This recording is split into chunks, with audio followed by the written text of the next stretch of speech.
Hello everyone, welcome back to Bryan's Mysteries and Adventures on Trail. Happy Friday to everybody. I hope everyone's looking forward to the weekend. Today we are going to be talking about another case that takes us to San Bernardino County, California. This case took place in 2020, or at least that's when this gentleman by the name of Carlos Alexander Baltazar originally went missing. Big Bear Lake is a beautiful area of California. I've stayed there myself. Now I'm going to have some maps up for you as always. It's only about 80 miles to the east of Los Angeles, so it does draw a lot of visitors every year. It's right off the Pacific Crest Trail, so most of the thru hikers that are hiking the trail stop there. I stayed there 3 days in 2019. The people were absolutely wonderful. There's obviously a beautiful lake that people can enjoy over the summer. Every season has something for people to do. Now, unfortunately, because of the area and California, being California, during the dry season, they do get wildfires in and around the area. That's going to lead us up to the gentleman that we're going to be talking about today.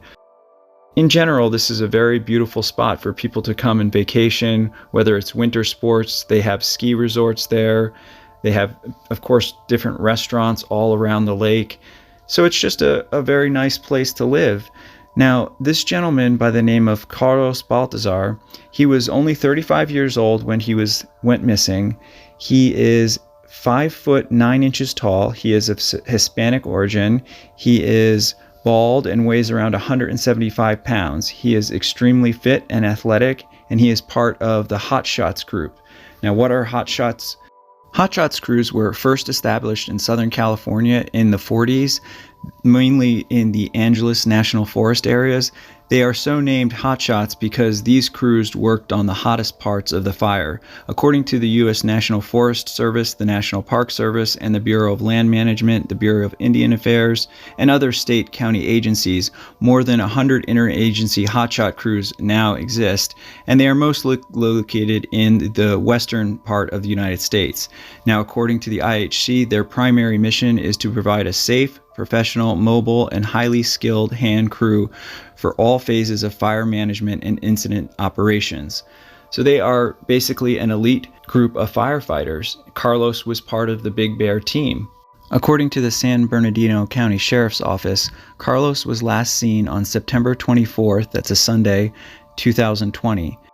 He was said to be upset about the loss of his team leader, Charlie Morton. However, the whole team was, and the whole town was upset by this loss.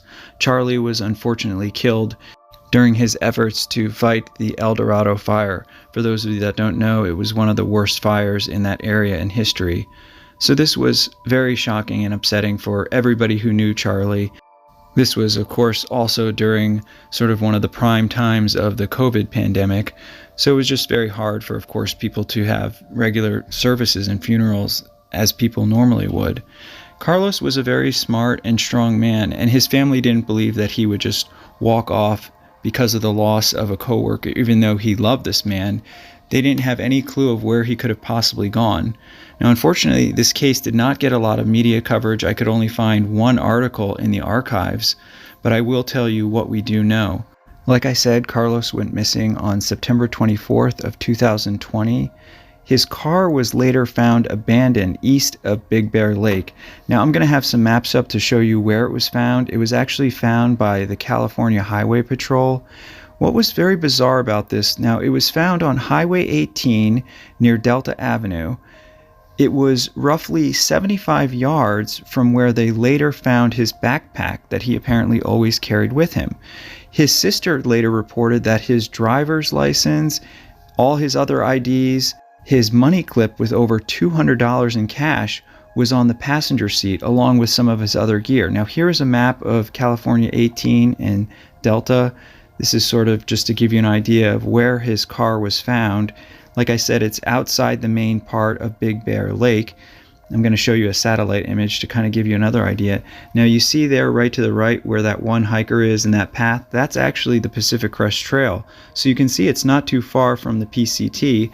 Whether that's relevant or not, we don't really know. According to the San Bernardino County Sheriff's Office, Carlos was off duty at the time that his vehicle was apparently abandoned. However, Apparently that day he was on his way to work. His family said that he is not the type of person that would just go off and never say goodbye to any of his family or friends. Another spokesman for the sheriff's office said that on September 28th, they received some further information that possibly a Subaru, unknown what model, was seen in the area and that may have picked up Mr. Baltazar. However, that's possibly a good lead, but just because the car was seen there, it's hard to say whether it had anything to do with the disappearance or not. And remember, these guys are conditioned, equipped, qualified, trained. They have to meet a variety of very strategic and tactical wildland fire assignments. They have to have a certain type of personality. They're always putting their lives at risk going into these situations. According to the IHC, these guys are self-disciplined. They have to be adaptable to meet a variety of different types of situations during all kinds of hazardous assignments. They said that they're just not the type of men that would just voluntarily walk off without telling anybody, especially out of the blue. Carlos had shown no signs aside for being upset and mourning the loss of his co-worker and friend. However, like I said, his whole squad was upset. The whole town was upset and mourning the loss of this man. The San Bernardino County Sheriff's Office and Search and Rescue did bring in several canine units. They were able to track Carlos's scent, but unfortunately, after tracking it for a couple hundred feet, the scent was lost or disappeared. The dogs couldn't find it anymore, so that unfortunately didn't help the investigation, although it did give them some hope because it meant that he was possibly picked up by this car, according to what the dogs, I guess, gave the handlers the sign that he possibly was getting into a vehicle where the scent stopped. The other thing to note, because the community and so many of his friends, colleagues, were mourning over the death of Charlie, he wasn't actually reported missing until 4 days after he actually went missing. So there was a lot of time lost there. We don't know what happened in between those 4 days. Evidence could have been disturbed or moved. We just don't know. I do know that they continued this search through the fall and into the winter, and there was just no sign of him. They weren't able to find any other clues than the clues that they found originally, his backpack, his vehicle. It was just like he got out of his vehicle and vanished into thin air. What could have possibly happened to Carlos? Why did he park his car there? Why didn't he take his backpack or money or anything with him? It leads me to believe that he might have just gotten out of his car to, who knows, maybe he had to go to the bathroom, or maybe he saw someone he knew. He got out of the car to say hello to someone. It's just, there's so many plausible theories. I would definitely like to hear what you guys think. I will have the information. This is still an ongoing search and investigation. The contact information is the Big Bear Sheriff Station at 909-866-0100. You can also contact the San Bernardino Sheriff's Department at 760-956-5001. I'll have that all in the description, of course. Unfortunately, Carlos remains missing to this day. We still have no other clues or no other knowledge of what could have possibly happened. Obviously, I want to dedicate this video to Carlos Alexander Baltazar, his family, his friends, all his colleagues and co-workers. I want to say thank you to all of them, including Carlos, of course, for your service and all your hard work protecting us against fires. And I just pray that you can get home safely soon, or that your family will get some answers. Thank you all for watching, as always. Special thank you to co.ag for providing the background music. I'll see you all in the next one. Take care. Hey everyone, thanks for sticking with me to the end. I think I'm pretty much caught up on videos that you have requested in the last couple months since I've been back. However, if I haven't covered the video that you wanted, please just let me know in another comment, and I will be happy to start researching it and cover that case.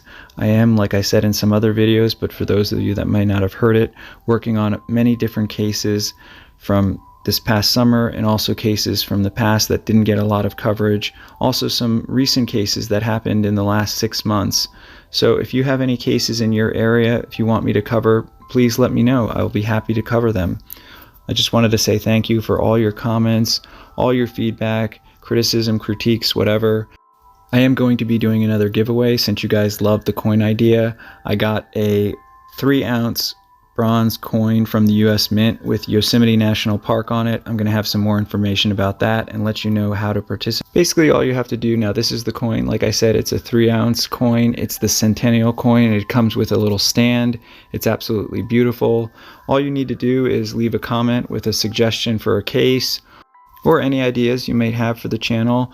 But this coin will come just like the other ones that I did the giveaway for in a nice US Mint treasury box. So please let me know if you have any questions. You can start doing the comments, and I will be doing the drawing in about 2 weeks. All right, everyone. Thank you so much for watching. I'll see you in the next one. Take care.